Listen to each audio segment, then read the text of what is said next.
तो मेरे प्यारे दोस्तों, मैं एक बार फिर से आपने मुलाकात करने के लिए आ गया हूं आपके घर में। देखिए किस्मत ऐसी कि संडे मनाने का मुझे मौका आपके साथ मिल ही जाता है। और आज आप लोग पूरे सेशन में 400-500 साल पुरानी दुनिया में चलेंगे मेरे साथ में।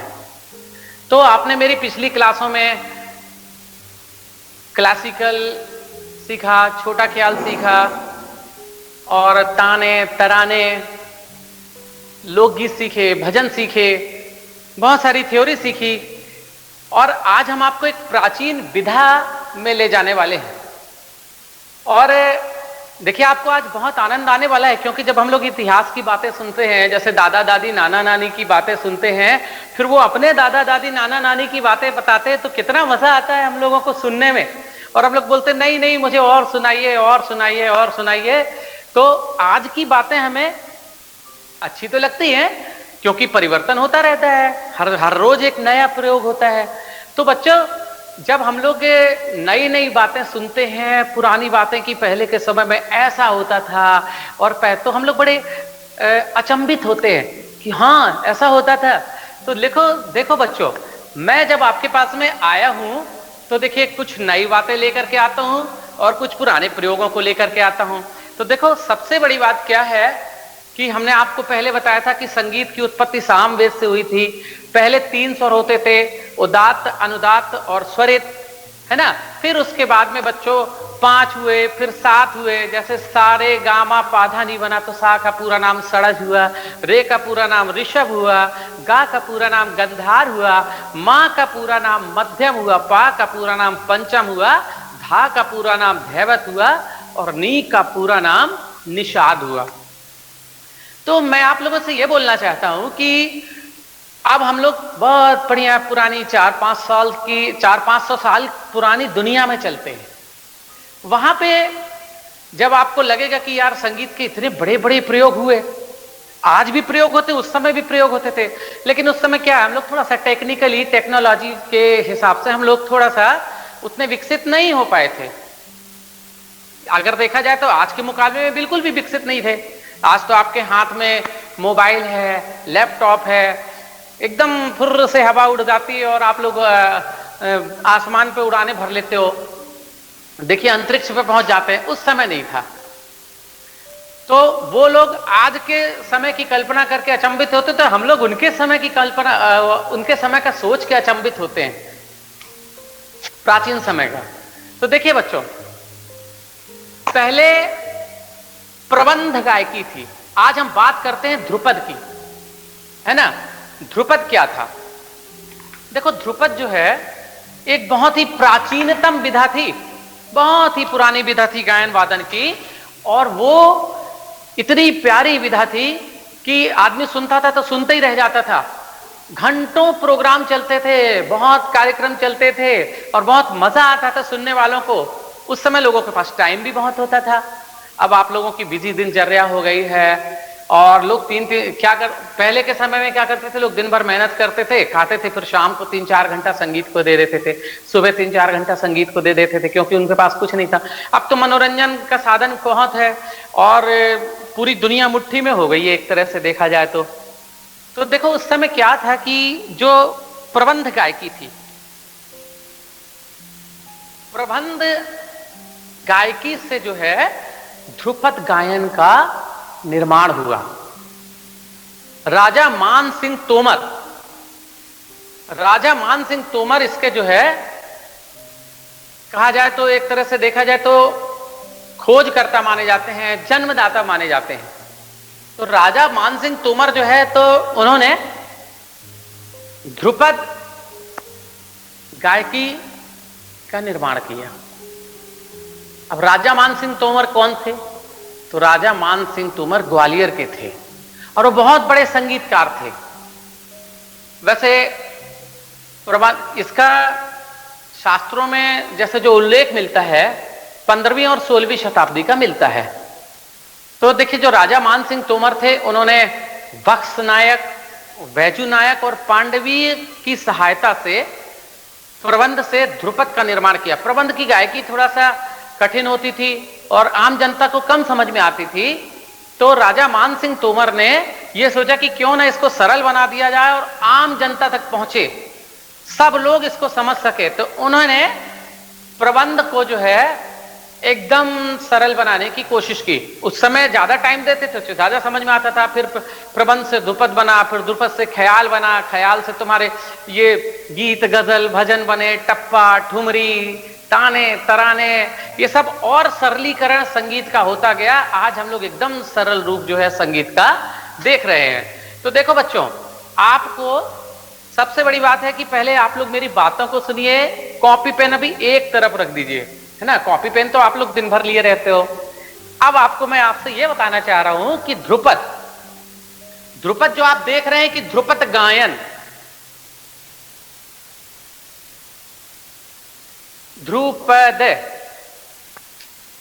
अगर इसको देखा जाए तो ये ध्रुपद नहीं, ये है ध्रुव धन पद, जो कि समय के चलते चलते जैसे ये तो समय के चलते चलते हमारा ध्रुपद गायन जो है, ध्रुपद गायन जो है ध्रुपद में बोला जाने लगा। जैसे नहीं आप लोग के दोस्त आपका शॉर्ट नाम ले लेते हैं, जैसे किसी का नाम सुशील कुमार त्रिपाठी हुआ तो एसकेटी बोल देते हैं, है ना। तो उस तरह से वो ध्रुव वा जो है चुप गया और ध्रुपद गायन हो गया। तो ध्रुपद गायन में ये सबसे बड़ी विशेषता होती है कि इसमें जो है आम जनता को समझ में आने लगा और इसको भक्ति रस से जोड़ा गया, है ना। तो देखिए, सबसे पहले जो प्रबंध थे, ऐसा माना जाता है, लोग बड़े बड़े विद्वान बोलते हैं कि सबसे पहले जो प्रबंध गायकी होती थी तो मेन उसमें 260 प्रबंध थे। कितने प्रबंध थे? 260। उनमें से 3-4 जो है प्रबंध जो थे वो मेन होते थे। अच्छा, अब हम आपको बताते हैं कि देखिए इसमें जो है ध्रुपद गायन में ईश्वर की भक्ति बहुत अच्छे से की गई है ना। राजा महाराजा की प्रशंसा इसमें खूब की जाती है ना। जोश भर दिया जाता है कि युद्ध करने जा रहे हैं, रथ की गरूर धूर, इस तरह से। जैसे हम लोग अभी नहीं देशभक्ति गीत गाते हैं कि ए वतन तेरे लिए, ए वतन तेरे लिए, है ना, दिल दिया है भी जहां भी देंगे। तो आप सोचिए प्रबंध ये ध्रुपद गायन में ये सब चलता, ये सब था कि राजा महाराजा की प्रशंसा होती थी, इनको जोश से भर दिया जाता था। नर नारी के श्रृंगार का वर्णन होता था इसमें, और ये नर नारी के जो श्रृंगार का वर्णन ध्रुपद गायन में होता था बच्चों, तो इसमें अधिकतर श्रृंगार देखो 2 प्रकार के होते हैं। एक होता है संयोग श्रृंगार और एक होता है वियोग श्रृंगार। जब संयोग श्रृंगार आता है तो जब किसी के मिलने की बात होती है तो उसको बोलते हैं संयोग श्रृंगार, और जब बिछड़ने की बात हो जाती है तो वियोग श्रृंगार। तो इसमें अधिकतर प्रयोग संयोग श्रृंगार का किया गया है। ये ब्रज की भाषा में गाया जाता था पहले, क्योंकि राजा मान सिंह तोमर उसी बेल्ट के थे। और इसमें क्या है कि जैसे तानसेन जी, हरिदास जी, इन सब ने ध्रुपद गायकी का खूब प्रचार प्रसार किया, है ना। तो तानसेन जी के गुरु जी का नाम था हरिदास, तो उन्होंने भी मतलब उन्होंने भक्ति रस से जोड़ा। और इसमें जो है तो ध्रुपद में भगवान कृष्ण की लीला का वर्णन, भगवान कृष्ण की उपासना, ये सब किया, है ना। तो नर नारी का जो वर्णन होता है इसमें संयोग श्रृंगार में होता है, और ये गंभीर प्रकृति की गायन शैली है।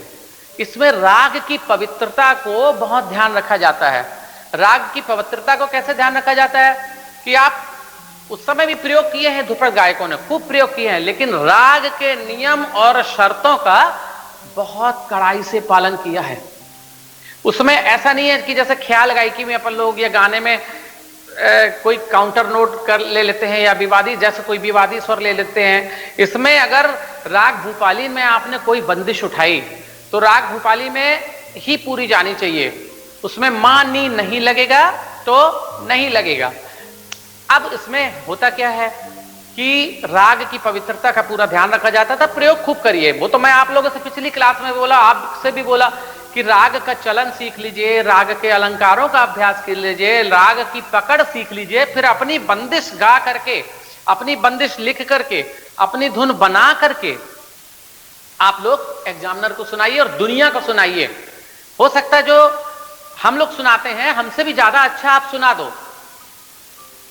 जो आपकी अपनी रचना होगी, जो आपका अपना क्रिएशन होगा, वो बहुत ही अलग हटके होगा। तो ये तो हमारी नई शिक्षा नीति भी बोलती है कि अब रट्टू तोता नहीं बनना है, समझने पे जोर देना है और नित नए प्रयोग करिए। देखिए, जब आप नए प्रयोग करने की कोशिश करेंगे तो एक नई चीज आपके पास में बन के आएगी। तो जैसे आपने राग, हम आपको समझाते हैं कि राग ऐसे गाया जाता है, ताल ऐसे उठाएंगे, वही चीज मैं आज आपको ध्रुपद में समझाऊंगा, गा के भी बताऊंगा, है ना। लेकिन आप लोगों से मैं यही बोलना चाहूंगा कि आप लोग इस चीज को समझिएगा। जब आप समझोगे तो बहुत अच्छे से कर लोगे। तो मेरे प्यारे बच्चों, ये गंभीर प्रकृति का राग था। इसमें गंभीर प्रकृति की गायन शैली थी, है ना। ब्रज भाषा या क्षेत्रीय भाषा में गाया जाता था, फिर हिंदी में गाया जाने लगा, फिर अवधी में भी गाया जाने लगा। भाई अलग अलग जगह के अलग अलग कलाकार, उनको भी ध्रुपद पसंद आया, तो जो अवध के थे वो अवधी में गाने लग गए, है ना। अब इसमें क्या होता है कि देखिए, सबसे बड़ी बात क्या है कि ध्रुपद जो है, ध्रुपद का जिक्र देखो 17वीं शताब्दी का जो ग्रंथ था अनूप संगीत रत्नाकर, उसमें भी आया है ना। उसमें जो ध्रुपद आया है, तो ध्रुपद गायकी में सबसे बड़ी बात क्या है कि ध्रुपद गायकी की 4 अंग होते थे, स्थायी, अंतरा, संचारी और आभोग, है ना। राग दर्पण में फकीरुल्लाह ने भी इस बात का जिक्र किया है, अहोबल के संगीत परिजात में भी जिक्र किया गया है ना।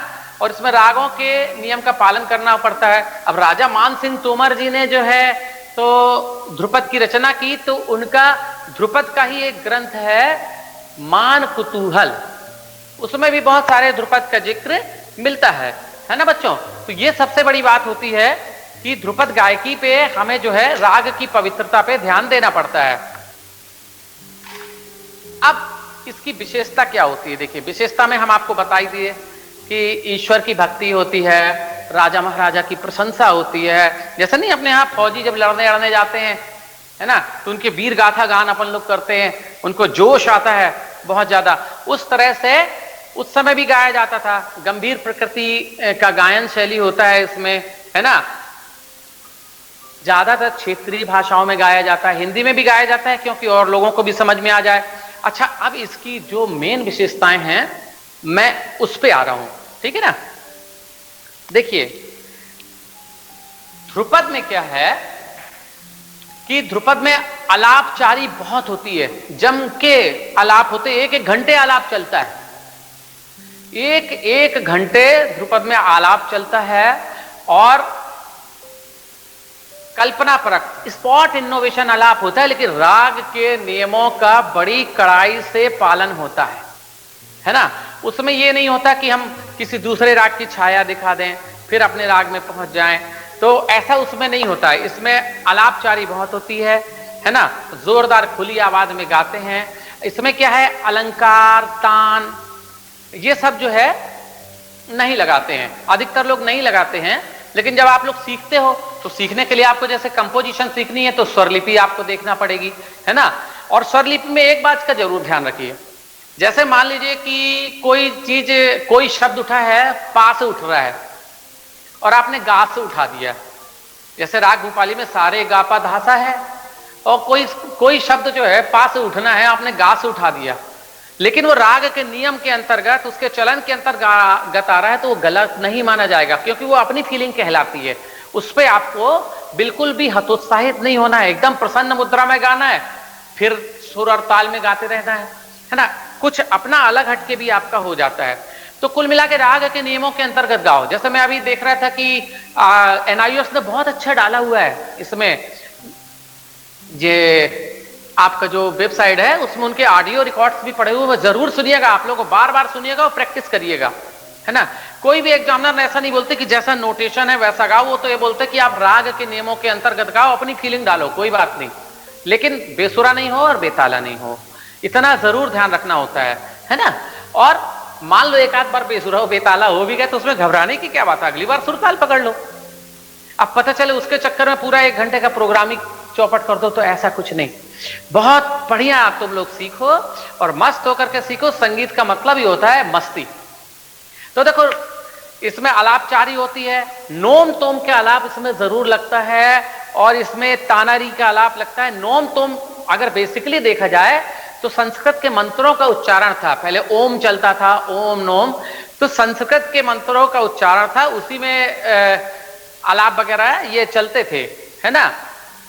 अब इसमें क्या होता है, लयकारी जरूर होती है। जैसे ठाह मतलब जो बेस रिदम उठाते हैं, 1 2 3 4, ये ठाह रिदम कहलाती है ना।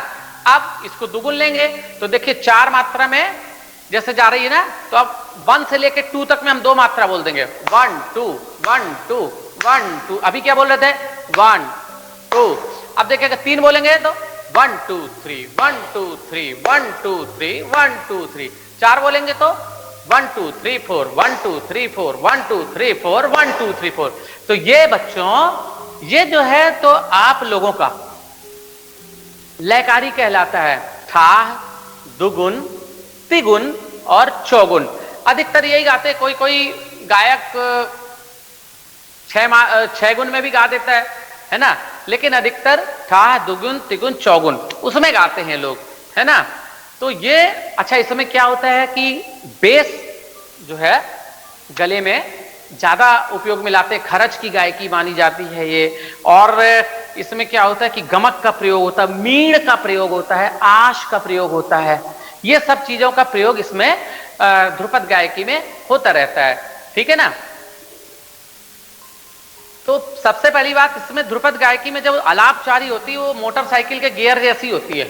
जैसे पहला गियर लगाओगे तो थोड़ा धीमे चलेगी, फिर दूसरा गियर लगाओगे तो थोड़ा और स्पीड पकड़ेगी, फिर तीसरा गियर लगाओगे तो और स्पीड पकड़ेगी, फिर चौथा गियर लगाओगे तो और स्पीड पकड़ेगी। तो ये आलापचारी बाइक के गियर जैसी होती है। अब देखिए, जैसे जब विलंबित आलाप उठाते हैं तो विलंबित में मुक्त आलाप उठाते हो, किसी ताल से बंधा हुआ नहीं होता है, उसमें अपनी फीलिंग डालता है ना। अब जब वो किसी ताल से नहीं बंधा हुआ होता है तो खूब लंबे लंबे आलाप चलते हैं और उसी में फीलिंग होती है, उसी में तैयारी दिखती है कलाकारों की। फिर उसके बाद में धीरे धीरे वो गति पकड़ने लगते हैं, एक तरह से मीटर पकड़ने लगते हैं, मतलब गियर बढ़ा देते हैं। जब गियर बढ़ा देते हैं तो उसको झोर कहते हैं, मतलब मीटर जब पकड़ने लगते हैं तो झोर कहते हैं। और थोड़ी सी गति उसकी बढ़ जाती है सेकंड स्टेप में। फिर ध्रुपद के 3rd स्टेप में और भी ज्यादा गति बढ़ जाती है और थोड़ा तीव्र आलाप होने लगता है, तीव्र गति में आलाप होने लगता है, तीव्र लय में आलाप होने लगता है। उसको झाला कहते हैं। क्या बोलते हैं उसको? झाला कहते हैं। इसमें मीड़ और गमक का प्रयोग दम से होता है ना।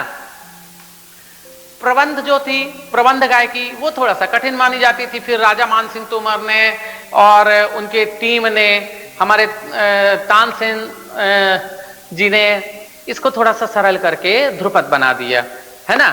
अब सारंग देव के संगीत रत्नाकर ग्रंथ में, सारंग देव के संगीत रत्नाकर ग्रंथ में 4था अध्याय है ना। 4थे अध्याय में 260 प्रबंध जो है बताए गए हैं। तो 260 प्रबंध में से 3 प्रबंध प्रमुख थे, उसमें से था एक सालग सूदस्थ प्रबंध, अभी हम बताएंगे उसको। उसमें से ध्रुपद का निर्माण किया गया है। इसमें क्या होता है बच्चों, इसमें बेस इंस्ट्रूमेंट ज्यादा बजते हैं। जैसे हम लोग ख्याल गायकी में, सुगम संगीत में तबला ढोलक लोग बजाते हैं, लेकिन इसमें रिदम के लिए पखावज का प्रयोग होता है। किसका प्रयोग होता है रिदम के लिए? पखावज का प्रयोग होता है। अब जब रिदम के लिए पखावज का प्रयोग होता है, अब पहले जो है तो इसमें पखावज के साथ में बीड़ा बजाई जाती थी। जैसे रुद्र बीड़ा हो गई, बीड़ा का बेस थोड़ा ज्यादा होता है तो बीड़ा बजाई जाती थी इसमें। इस तरह की इसमें मतलब एकम्पनिंग करने के लिए इंस्ट्रूमेंट होते थे, ठीक है ना। तो ये बात थी। अब देखिए, आप स्क्रीन पे देखिए, ये तो थी मेरी और आपकी बातें। स्क्रीन पे देखिए, ये अति प्राचीनतम विधा है और इसकी प्रबंध से उत्पत्ति हुई है ना। अब देखिए, प्रबंध की 4 धातुएं होती थी, उद्ग्राह, मेलापक, ध्रुव और आभोग। एक बार फिर देख लीजिए, उद्गाह, मेलापक, ध्रुव और आभोग, है ना। अब प्रबंध के 6 अंग भी होते थे, स्वर, विरुद्ध, पद तेन या तेनक, पाठ और ताल। देखिए ये ताल लिखा है यहां पे, ठीक है ना। अब राजा मानसिंह तोमर ने क्या किया कि प्रबंध की तीसरी धातु उठाई और प्रबंध का तीसरा अंग उठाया। तीसरी धातु ध्रुव उठाई और प्रबंध का तीसरा अंग पद उठाया, तो बन गया ध्रुव धन पद बराबर ध्रुव पद बराबर ध्रुपद, जो अब कहलाने लगा। इसमें देखो मुख्यतः एक ताल में गाया जाता, मतलब 12 मात्रा में धा धा दिनता किट धा दिनता तिटकत गदिगन, ठीक है ना। वह भी आपको बताएंगे। सूल ताल में गाया जाता है, तीव्र में गाया जाता है। ये तो ध्रुव का अर्थ क्या होता है? अपनी जगह अडिग रहना, स्थिर रहना, नियत रहना, है ना। और पद का मतलब क्या होता है? पद का मतलब होता है गेय पद। ऐसे शब्दों की वह रचना जो गाई जा सके उसको गेय पद कहते हैं। बोलते ना मीरा के पद, सूरदास के पद, है ना, तो तुलसीदास जी की भी पद, है ना। तो देखो शब्दों की वह रचना जो गाई जा सके, जो संगीत में गाई जा सके, उसको क्या बोलते हैं? उसको बोलते हैं पद। तो ध्रुव मतलब ऐसा पद जो अपनी जगह स्थिर हो, नियत हो और गाया जा सके, उसको बोलते हैं ध्रुव पद, ठीक है ना बच्चों। तो देखिए इतना आप लोग समझ गए होंगे। अब आपको मैं बताना चाहूंगा कि देखिए जो प्रबंध थे उनमें से 260 प्रबंधों में से 3 मुख्य प्रबंध थे। देखिए आपकी स्क्रीन पर दिख रहा होगा 3 मुख्य प्रबंध। सूडस्थ प्रबंध, अलिकम प्रबंध, विप्रकीर्ण प्रथम प्रबंध। विप्रकीर्ण प्रबंध, सूडस्थ प्रथम प्रबंध, अलिक्रम प्रबंध और विप्रकीर्ण प्रबंध। तो जो सूडस्थ प्रथम प्रबंध होता था, तो देखो उसमें भी उसके भी 2 भाग थे, शुद्ध सूडस्थ प्रथम प्रबंध और सालग सूडस्थ प्रथम प्रबंध। शुद्ध सूडस्थ प्रबंध और सालग सूडस्थ प्रबंध। अब देखिए इन प्रबंध की 4 धातुएं थी, उद्ग्राह, मेलापक, मेलापक को अंतरा भी बोलते थे, ध्रुव और आभोग, और 6 अंग थे, स्वर, विरुद्ध, पद, तेनक, पाठ और ताल। तो राजा मानसिंह तोमर ने क्या किया? ये ध्रुव धातु उठाई और पद अंग उठाया, बराबर ध्रुपद बन गया। अब ध्रुपद के 4 भाग होते हैं, स्थायी, अंतरा, संचारी और आभोग। पंडित भातखंडे ने बोला भी है कि ऐसी रचना जिसमें स्थायी, अंतरा और संचारी आभोग का गायन होता है उसको ध्रुपद कहते हैं। लेकिन आज के समय में केवल स्थायी और अंतरा ही गाया जाता है, ठीक है ना। तो स्थायी, अंतरा और संचारी आभोग। अब देखिए आप लोग ध्रुपद, अब ध्रुपद मतलब स्टाइल हो गई, मतलब वो वाणी हो गई, शैली हो गई हमारी। अब देखिए ध्रुपद की जो वाणियां थी, तो ध्रुपद की 4 वाणियां उस समय में प्रमुख थी। नंबर 1 गौहार या गोबरहार वाणी, नंबर 2 खंडहार वाणी, नंबर 3 डागुर वाणी, नंबर 4 नौहार वाणी। गौहार या गोबरहार वाणी के प्रवर्तक जो है तानसेन जी माने जाते थे। तो जो हमारे तानसेन थे गौहार वाणी के प्रवर्तक,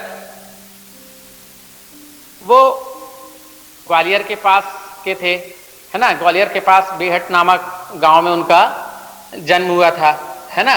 तो देखो ग्वालियर घराने में थे और राजा मानसिंह तोमर भी यहां से जुड़े हुए थे। तो इसकी विशेषता क्या थी?